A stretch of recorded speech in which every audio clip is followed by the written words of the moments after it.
All right, and I'm back. So, what's up, VC vinyl community? So, the other night, the vinyl archivist Patrick, go check out his channel. He's got a really cool channel. Go like and subscribe to his channel.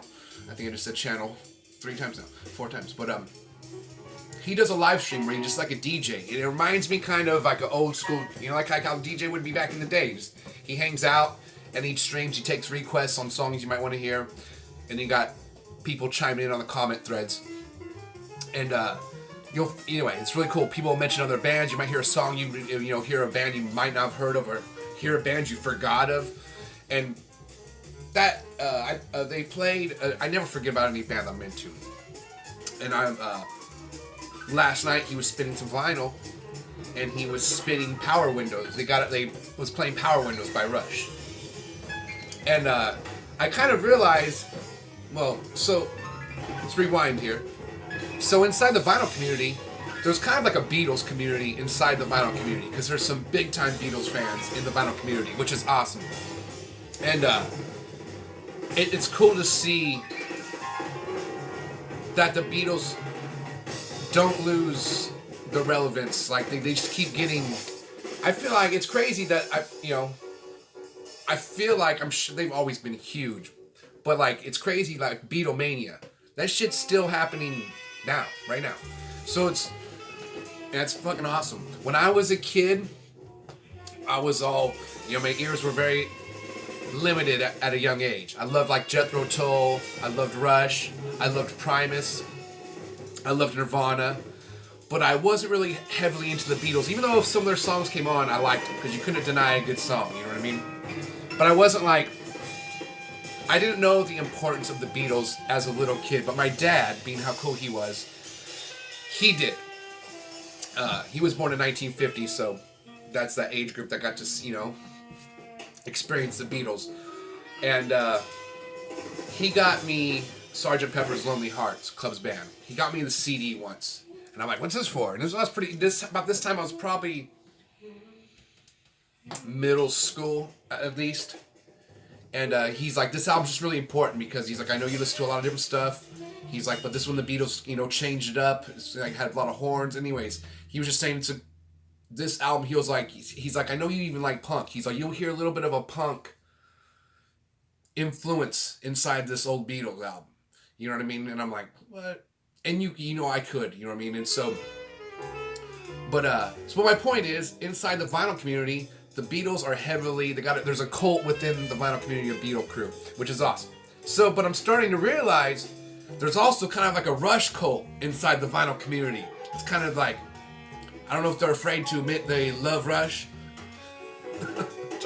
I know some people, my stepdad was a huge Rush fan. I got to see Rush when I was 10 years old for the first time for the Presto tour, then seen Roll the Bones, then Counterparts, then Test for Echo and Vapor Trails. Super thankful for all that stuff. That's what heavily influenced me to love music, to even want to be a musician. I already wanted to, I already had a guitar, but I had got my first guitar by 3, but it just inspired me big time. But I remember as a kid, some of my friends were like, this singer's horrible. Sounds like a chick, or they just be ragging on. Because I was in elementary school. Like, my friends were listening to New Kids on the Block, and I was listening to Rush. You know what I mean? But thank gosh, okay? Because that would just be, and they thought Rush sounded bad. Well, New Kids on the Block, that shit sounded freaking horrible, okay? But the cool thing is, so now fast forward to last night. Patrick was spinning doing his live stream, and he put on Power Windows. And then people were chiming in, you know what I mean? Oh, Rush, the whole album's great, and what songs they like. And Power Windows is a very good record. He was saying how, let's see. Let me turn this down just a little bit. All right. So, Power Windows, killer album. And what's crazy, I got this back in the day, $3. It's like in mint condition, besides the corner that's cut out, but it's pretty much like it's brand new. And killer art, that freaking album cover, I love it. When I was a little kid, back in the day, there's no freaking internet. It wasn't like you had like by 86, we had an Atari still, because my family couldn't afford a fucking Nintendo till I got one. Don't worry, I eventually got a Nintendo. Thankful to my family. But we weren't getting that shit right when it came out. But this is like what you would trip out on. You hear some Rush, read the lyrics, trip out on the album cover. My stepdad would roll up a big old fat joint and be smoking weed right in front of me, because that's how you rolled back in the fucking 80s. You rolled fat doobie. The true story. I mean, he would drive around with the your Rubbermaid container full of weed, and he would be drinking a 40-ouncer. Totally rad. I don't recommend you do that, but that's that's how we were raised back in the day. But this album is really good. And it's, if you don't have this album, or if you haven't gotten to Rush and you see this album, swoop it up. You won't, read the lyrics. The lyrics are very... Rush is not just amazing musically. Their lyrics are what really hit home for I feel like a lot of Rush fans. Like, when I was a young kid, my stepdad was, going over the lyrics with me, and I think they related to a lot of people who felt like they were the only ones who might have been feeling that way, and then you read the Rush lyrics and you felt like you were not alone whatsoever. And that's how it is for most lyrics, which is awesome. But the other album, my stepdad luckily had the whole Rush catalog, so this was the album I really liked, Hold Your Fire. I thought the name was just super cool, because I knew that meant don't, hold your fire. So and then on the inside, the dude is trying to hold some fire, juggling some fire. But this album's really good. Obviously, the whole first side, both sides are very good, but Time Stands Still, obviously, that one's on the radio. But that is a really good song. But the song Open Secrets, man, super heavy lyrics, but super good. But, yeah, there's a Rush community, there's a Beatles community within the vinyl community, which is awesome. And I'm also realizing there's a Rush community within the vinyl community, within the VC. So, which is awesome. And anyways, that's what had the wheels turning a little bit after Patrick at the Vinyl Archivist was spinning, and so I had to pull out some Rush, and I played Power Windows and Hold Your Fire, and then a Rush album. I got all their stuff leading up to Presto on vinyl. And then, the one I got after, this is one they came out with. This is Kiel Auditorium, St. Louis, Missouri, 14th February, 1980. Now, this is a digital remaster, says digitally remastered, but, so it's not a true audiophile apparently, but damn, this is a good live album. It's a really good recording. Doesn't sound like a bootleg, and I think recorded on Valentine's Day 1980, shortly after the release of their hugely successful Permanent Waves album, one of my favorite albums. So that's kind of what made me, reading the back of this, made me want to get it.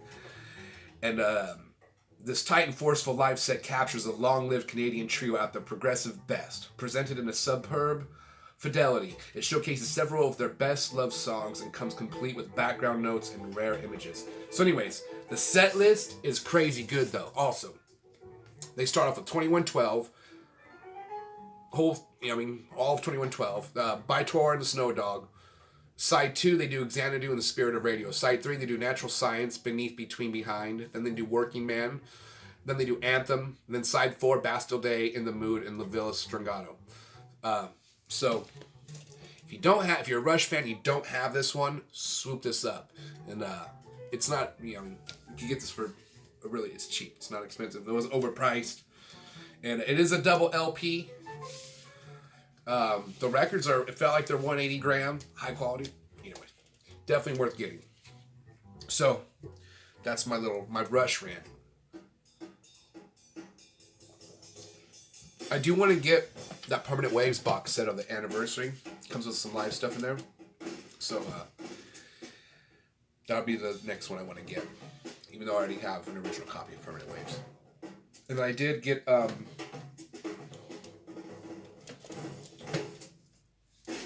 see. So, I got Farewell to the King, got Permanent Waves. I was trying to pull out, though, I did get the reissue of 2112, because I was just curious. How does it sound better than the original one? And, that's up for debate. That depends on what you like. But if you can't get the original one, this is a really good one to get. I got it I almost want to say Walmart. So I'm pretty sure I got some at Walmart.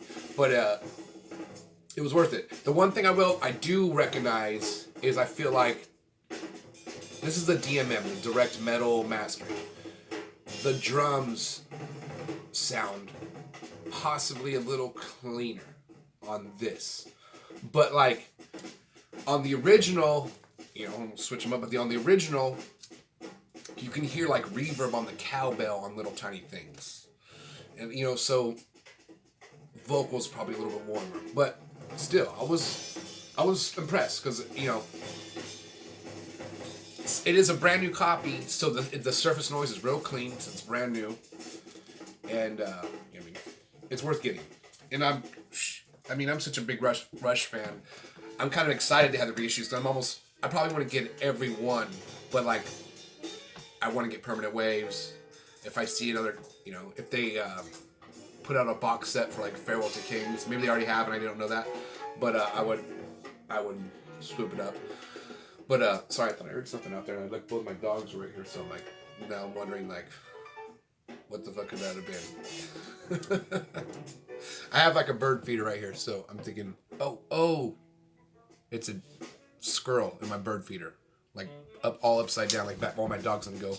Oh, yep. Squirrel jumped off the bird feeder to the roof. So, anyways, but yeah, stoked on the Rush reissues. Definitely want to get some of them. And that's how it is for a lot of this stuff with the reissuing. If you already have it, it's stoked, Jumping topics here about the reissues. Yeah, just depends on what album it is. And, if you got a beat up one, or if you already have an original one that's in really good condition, you don't need the reissue. And then sometimes a scenario like Kenny Burrell, Midnight Blue or whatever. I already have 2 copies. I have the Alan Yoshida mastered copy, which I thought sounds great. I suppose it got a bad rap. I didn't really have anything to compare it to.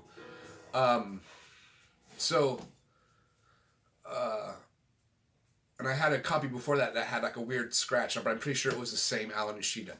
So then I ended up getting this copy. I ended up getting the classics, right? My dog's all cracked right now by the squirrel. The classic records, Kenny Burrell one. Someone still had one sealed on eBay, and it's 200-gram vinyl. It looks like the original Old Blue Note. Has that big, deep, little extra groove on the sticker that the new ones don't have. But it sounds great. Well, they just put out another Kenny Burrell, so on the classic series, but it's from the master tapes by Kevin Gray. It's only like it's very cheap. So yeah, I want to get it, even though I already have 2 copies.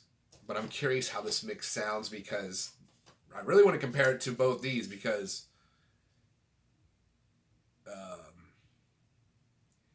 is it going to be a big difference? Like, wow, the Kevin Gray one is like, holy shit, this is the one that you definitely need. Or is the Alan Yoshida one, I hope I'm pronouncing his name right, is his album going to be, you're like, I can't really hear that big of a difference. Now, I don't have the most high fidelity system. Like I said, I have a Audio-Technica, the 140, the newer, high-end, whatever, the newer, heavier one. That's the model up from the 120. And I like it, but I have had the one issue I've had with it, everything sounds great. Everything's working except when I use it a lot, like back to back to back to back, I'll hit start to start spinning it. And it's all kind of like, it's spinning, but it's spinning a little faster than it should. And you can kind of hear it's like the gears. So I'll hit 45 RPM to speed up, and then go back, and then it fixes itself. It fixes itself. I can't talk right now. But so it's happened a handful of times, and when it happens, if you stop it and start it, it still spins it faster. So you have the secret to get to unglitch out is to hit the 45 button, and then hit, and it automatically spins like it should be because you can tell by the light on it or whatever. So anyways, I would have to get it, I would have to send it back, and they would have to fix it, and I'd have to go through a bunch of drama, and it's still been hanging in there, and who knows, I probably eventually might send it back, but it hasn't done it in a while. But other than that, it sounds great, and hopefully that's just this one I got and not all of them they made, because that would totally suck. But anyways, back to why I don't have the most crazy stereo system, so I might not be able to hear the difference, like I said, between the two that big time through my stereo. But I'm still curious, nonetheless. So, all right, guys, I just did another episode about my UHQR.